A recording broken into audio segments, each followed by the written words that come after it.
할렐루야. 오늘 수요 새벽에 또 이렇게 성도님들 대면하여서도 얼굴을 뵈니까 반갑고 또 주님의 이름으로 또 축복하고 환영합니다. 우리 서로 좌우좌우로 보시면서 이렇게 인사합시다. 사랑합니다. 축복합니다. 은혜 받읍시다.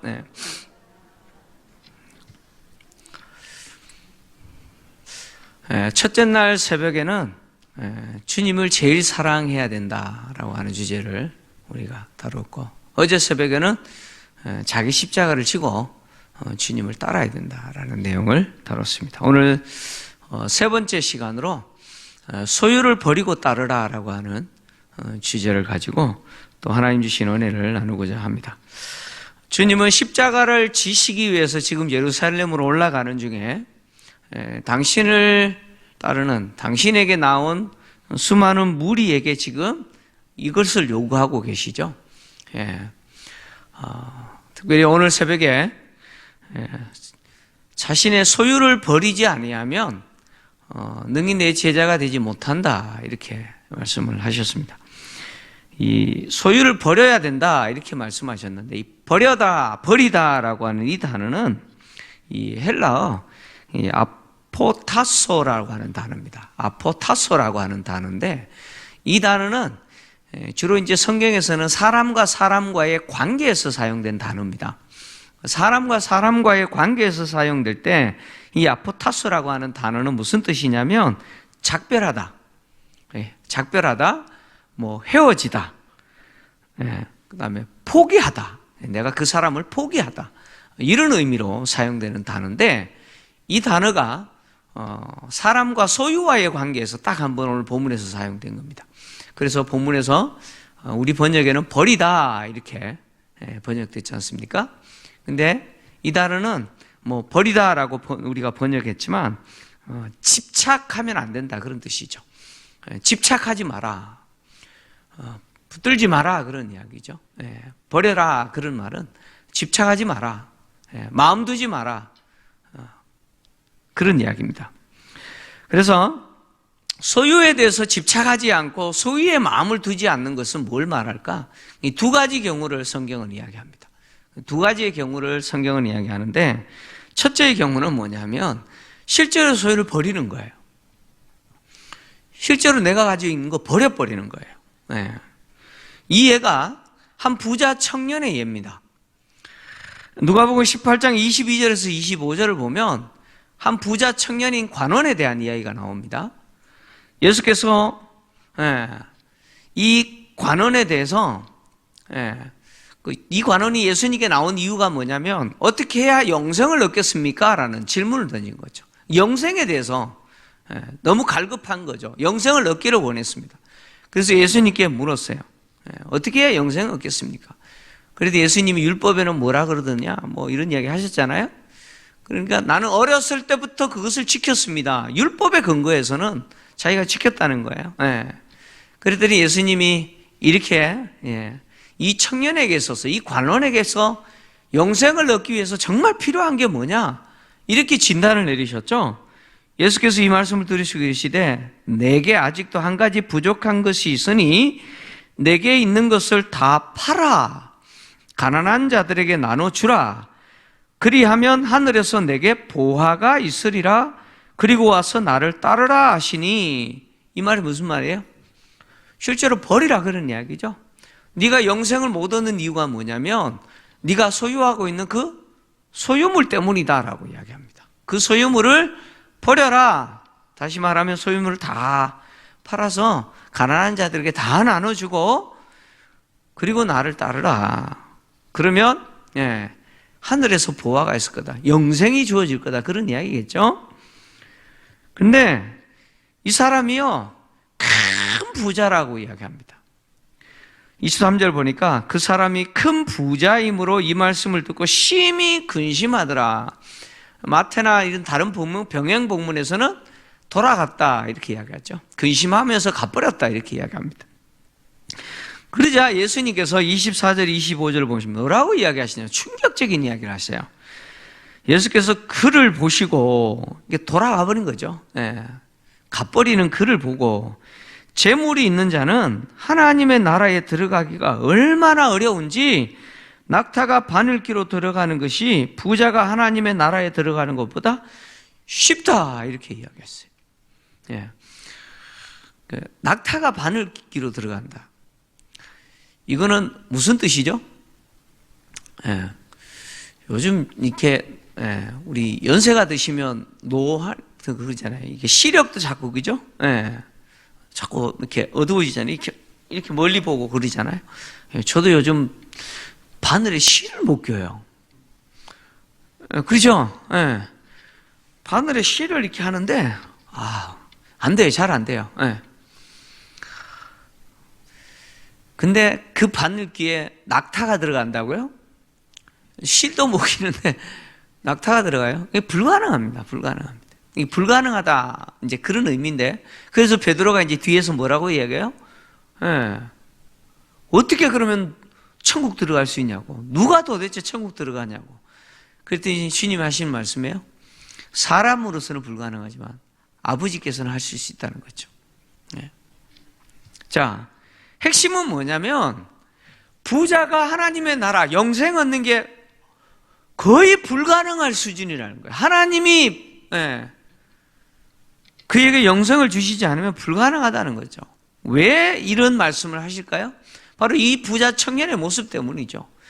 그가 영생을 얻기를 원해서 예수님께 나왔는데 정작 그가 간절히 원했던 영생 얻는 것에 가장 방해가 되는 것은 뭐였어요? 그에게 있어서 소유물이었죠. 그게 소유물이었습니다. 이 부자 관원은 소유를 포기해야 영생을 얻을 수 있는 거죠. 예수님이 진단 내린 거예요. 실제로 버려야 돼요.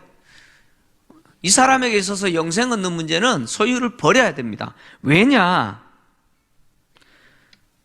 이 사람에게 있어서 이 소유물은 영생 얻는 것보다 지금 더 그에게 있어서 뭐예요? 집착하는 거죠.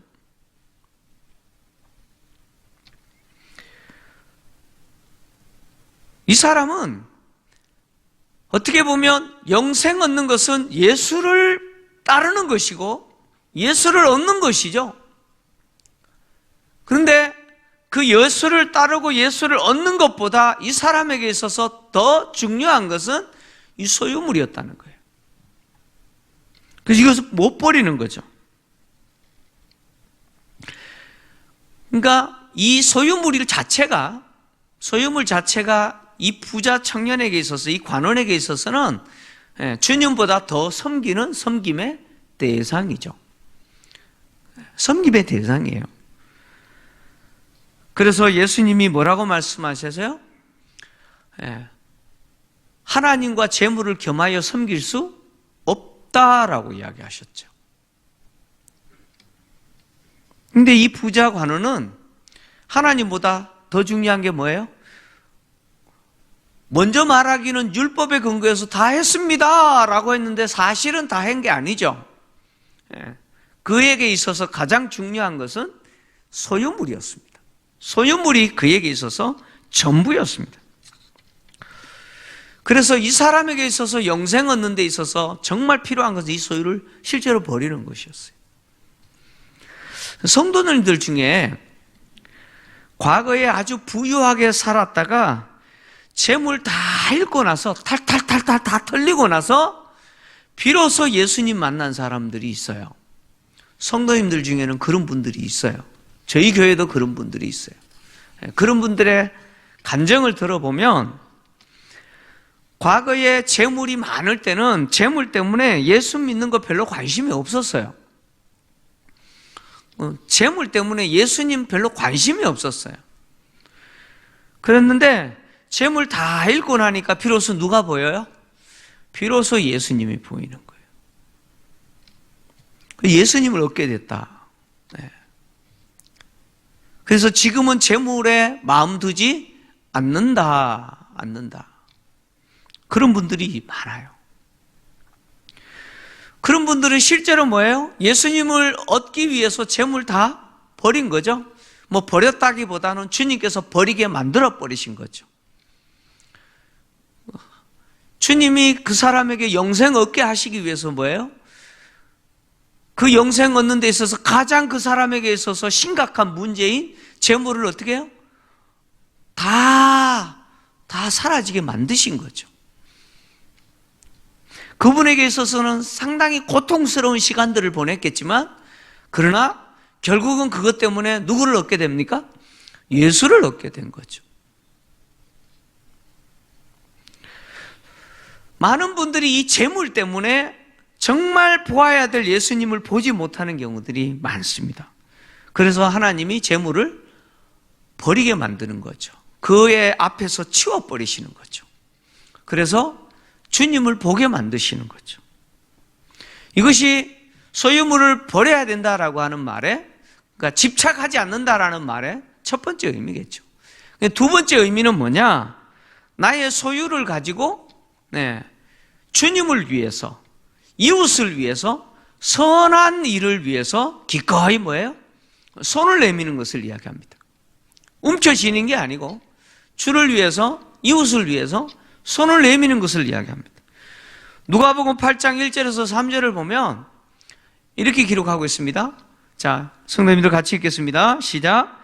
그 후에 예수께서 각 성과 마을에 두루 다니시며 하나님의 나라를 선포하시며 그 복음을 전하실세 12 제자가 함께하였고, 또 악귀를 쫓아내심과 병 고침을 받은 어떤 여자들 곧 7 귀신이 나간 자 막달라인이라 하는 마리아와 헤롯의 청지기 구사의 아내 요한나와 수산나와 다른 여러 여자가 함께하여 자기들의 소유로 그들을 섬기더라. 여기 보면 막달라 마리아와 헤롯의 청지기 구사의 아내 요한나와 그리고 수산나 및 다른 여인들이 자신의 소유를 가지고 그들 누굽니까? 예수님과 제자들을 섬겼다, 이렇게 이야기합니다. 그러니까 소유물을 버려야 내 제자가 된다라고 말씀하신 예수님의 말씀을 이 여인들이 그대로 보여주고 있는 거죠. 자신들의 소유를 집착하지 않아요. 소유를 움켜쥐고 있지 않아요. 이 소유를 기꺼이 어떻게 합니까? 주님을 위해서 기꺼이 드리는 모습을 보여줍니다.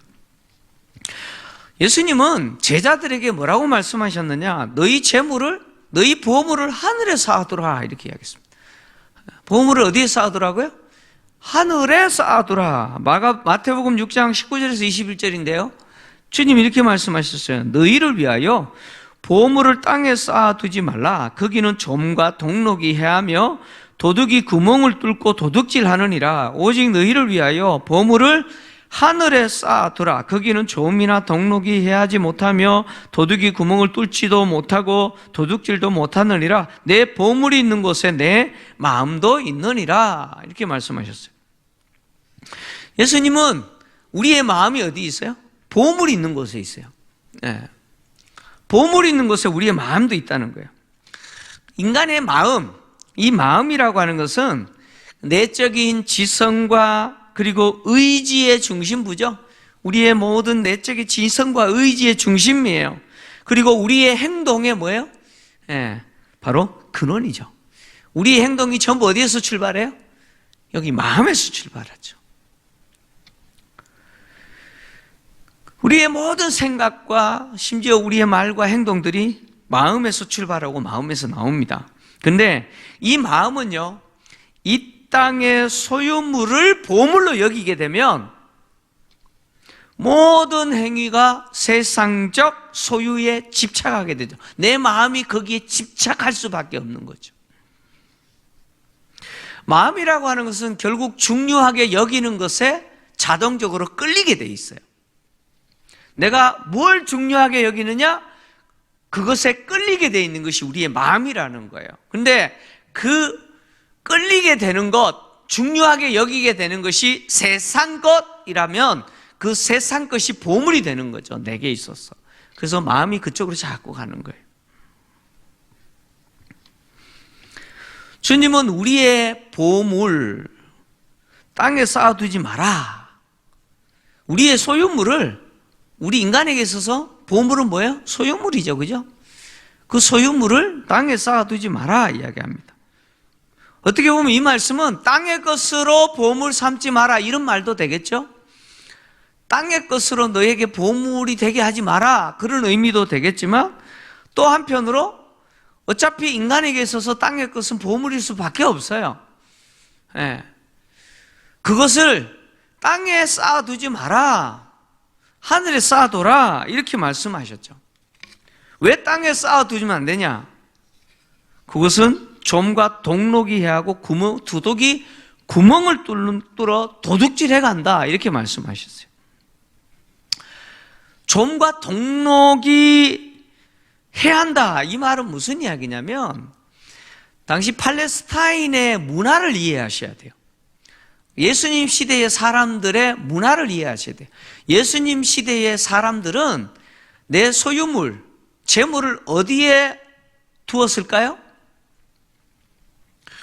여러분들은 현금을 어디 두세요? 요즘은 은행 이자가 별로 안 돼가지고 어떤 분들은 아예 집에 금고를 두고요. 예, 현금을 그 금고에 차곡차곡 쌓아두시는 분들이 있어요. 예, 저도 좀 그래봤으면 좋겠는데. 예. 여러분 팔레스타인의 예수님 시대의 사람들은 보물을 어디에 쌓아두었을까요? 방바닥을 파고 그 땅에 묻었어요. 보물을 어디에 감췄다고요? 땅에 묻었어요. 방바닥을 파고 거기에 묻어뒀어요. 주로 그랬습니다. 예. 거기에 불안하면 어디에 감추느냐? 밭에 감췄어요. 그래서 예수님의 비유에 밭을 가다가 뭘 발견해요? 보물 발견하는 거예요. 네. 어떤 사람이 집안이 불안해가지고 도둑이 들어와서 훔쳐갈 것을 두려워해서 뭐 전쟁 나면은 털리잖아요. 그래서 불안해서 자신의 밭에 파고 몰래 감춰둬서 뭐 그런 경우가 있었잖아요. 저기 어디에 막 5만 원짜리 땅에 묻어두고 막 그런 거 있었잖아요. 그죠? 그러다가 갑자기 전쟁이 나가지고 죽어버려요. 그러면 그 밭에 보물 감춰져 있는 거 아무도 몰라요. 그러다가 몇 세대가 지나가지고 어떤 사람이 그 밭을 빌려가지고 하다가 보니까 보물이 있네. 그래서 다 소유 가지고 팔아가지고 그 밭 샀잖아요. 그죠? 예수님 비유 아닙니까? 당시 사람들은 그렇게 자신의 소유물을 그렇게 감췄어요. 보관했어요. 땅에 보관했어요. 그러면 어떻게 되죠? 당연히 곰팡이도 피고, 그죠? 이게 좀과 동록이라고 하는 것은 썩는다 그런 이야기예요. 썩어버린다. 녹슨다는 거예요. 녹슨다는 거예요. 뿐만 아니라 도둑이 구멍을 파고 도둑질한다 이렇게 이야기하는데 당시 팔레스타인 집들은 전부 흙으로 만들어졌어요. 흙집이에요. 흙집. 그래서 도둑들이 그 흙을 벽이죠. 흙벽을 뚫고 들어가서 도둑질하는 경우들이 흔히 있었습니다. 그러니까 방바닥에 보물을 감춰뒀는데 도둑이 그날 밤 파고 들어와가지고 그냥 싹 들고 가버리는 거예요. 땅에 쌓아두면 그런 일이 일어난다는 거예요. 핵심은 뭐예요? 내가 움켜잡아봐야 소용없다 그런 이야기예요. 다 사라지는 것이라는 거예요. 내가 영원히 가질 수 없는 거라는 거예요. 그거 내 거 아니라는 거죠. 그건 내 거 아니라는 거예요. 그래서 그 보물을 어디 쌓아두라고요? 하늘에 쌓아두라. 하늘에 쌓아두다. 자, 하늘에 쌓아두라는 말이 무슨 말이에요?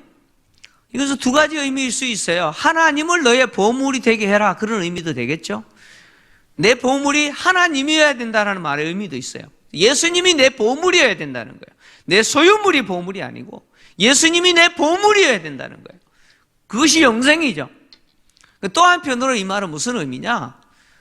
부자 관원에게 예수님 하신 말씀이잖아요. 이 병행보물인 마태복음도 똑같이 이야기하고 있는데 마태복음 19장 21절 보면 이 부자 관원에게 누가복음에도 똑같이 그렇게 말씀하셨지만 똑같이 이야기했죠. 이르시되 내가 온전하고자 할진대 가서 내 소유를 팔아 가난한 자들에게 주라. 그리하면 하늘에서 뭐가 있을 거라고요? 보화가 있을 것이다. 그리고 와서 나를 따르라 이렇게 이야기합니다. 무슨 이야기냐면 하늘의 보화를 쌓아둔다라고 하는 것은 결국은 내 소유를 내가 가난한 자들에게 나누어 주는 거죠. 주님을 위해서 기꺼이 헌신하고 가난한 자들을 위해서 기꺼이 손을 내밀 때 비로소 하늘에서 내 보화가 있을 거다. 내 보화가 하늘에 쌓여진다, 그런 의미 아니겠어요? 바울도 이것을 분명하게 이야기했어요. 디모데전서 6장 17절에서 18절을 보면 바울이 이렇게 이야기합니다. 같이 읽겠습니다. 시작. 내가 이 세대에서 부한 자들을 명하여 마음을 높이지 말고 정함이 없는 재물에 소망을 두지 말고 오직 우리에게 모든 것을 후히 주사 누리게 하시는 하나님께 두며 선을 행하고 선한 사업을 많이 하고 나누어 주기를 좋아하며 너그러운 자가 되게 하라, 이렇게 이야기했습니다. 소유물에 집착하지 말라는 거예요. 그래서 재물에 그 정함이 없는, 결코 내가 영원히 가질 수 없는 그 재물에 소망 두지 말고 어차피 내가 누리는 것 하나님이 주셔야 된다는 거예요. 주님이 후히 주시고 누리게 하시는 분이다 라고 하는 사실을 네가 믿는다면 어떻게 해야 돼요? 그거 움켜잡으려고 하지 말고 선행을 하고 선한 사업을 위해서 나눠주기 힘써라. 주님이 나에게 공급해 주시고 풍성하게 누리시는 분이다라고, 누리게 하시는 분이다라는 사실을 믿지 못하는 자는 끊임없이 부하려고 하죠.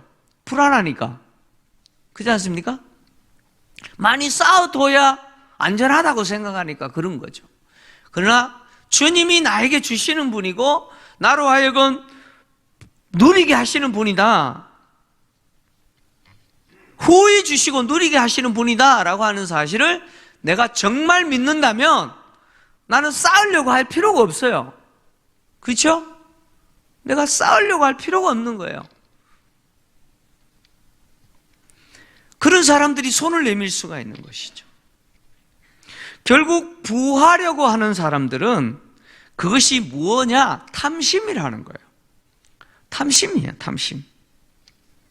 결국 탐심이라고 하는 것은 믿음에서 벗어나게 만들고 결국 멸망하게 만드는 원인이 되죠. 그래서 디모데전서 6장에서 바울이 똑같이 그렇게 이야기하는 거예요. 6장 7절에서 10절을 보면 이렇게 이야기합니다. 우리가 세상에 아무것도 가지고 온 것이 없음에 또한 아무것도 가지고 가지 못하리니 우리가 먹는 것과 입는 것이 있은즉 어떻게 여기라고요? 족한 줄로 알 것이니라. 부하려 하는 자들은 시험과 올무와 여러 가지 어리석고 해로운 욕심에 떨어지나니 곧 사람으로 파멸과 멸망에 빠지게 하는 것이라. 10절 같이 읽습니다. 시작. 돈을 사랑함이 일만하게 뿌리가 되나니 이것을 탐내는 자들은 미혹을 받아 믿음에서 떠나 많은 근심으로서 자기를 찔렀도다. 결국 재물에 집착하는 것은 나에게 후히 주시고 누리게 하시는 그 주님을 부정하는 거죠. 예수님의 제자, 십자가를 지기 위해서 주님을 따르는 주님의 제자는 오늘 예수님이 말씀하신 것처럼 소유를 버려야 된다, 집착하지 말아야 된다라고 하신 말씀은 바로 내 소유를 가지고 기꺼이 뭐예요? 주님을 위해서 그리고 이웃을 위해서 나눠주는 것을 힘쓰는 삶을 사는 것이라는 거죠. 그래서 이것을 실제적으로 실천했던 공동체가 바로 예루살렘 교회잖아요. 그래서 사도행전 2장에 보면 예루살렘 교회가 어떤 모습이었습니까? 믿는 자들이 다 함께해서 모든 물건을 서로 어떻게 했어요? 통용하고 또 재산과 소유를 팔아 각 사람의 필요를 따라 나누어 주고 그렇게 이야기했습니다. 예루살렘 교회의 가장 두드러진 특징이 뭐냐면 소유에 집착하지 않은 공동체였다는 거죠. 예루살렘 교회가 예수님의 제자 공동체였다. 십자가를 지신 주님을 따르는 제자 공동체였다고 하는 분명한 특징이 뭐예요? 소유에 집착하지 않았다라는 것이죠. 그들은 자신의 재산과 소유를 팔아서 기꺼이 필요에 따라 나누어주는 실천적인 모습을 보여줬습니다. 예수님을 따른다라고 하는 것은 참 쉬운 일이 아니에요. 오늘 이 새벽에 우리가 다루는 이 주제는 사실 우리에게 있어서 가장 부담스러운 주제입니다. 예수님 때문에 때로는 좀 억울한 일 당할 수도 있고 손해볼 수도 있고요. 또 물리적인 박해 받을 수 있죠. 코로나 시대에 세상 욕하는 거 좀 들으면서도 꿋꿋하게 나 예수 잘 믿는다 그렇게 할 수 있는데, 우리에게 있어서 가장 힘든 게 뭐냐면 이 소유를 놓는 거예요. 여러분 그렇지 않습니까? 이 소유를 놓는다는 게 이게 정말 쉬운 게 아닙니다. 왜 부자 청년 우리가 아이고 저 어리석은 인간 아이고 그러죠? 부자 관원 보고 우리 그러잖아요. 이거 보면서 아이고 저 멍청한 인간, 주님 따라야 영생 얻는데 아이고. 사실 우리가 속으로 그렇게 말하지만 사실 이 부자 관원이 우리의 모습 아닌가요? 우리의 모습일 수 있어요.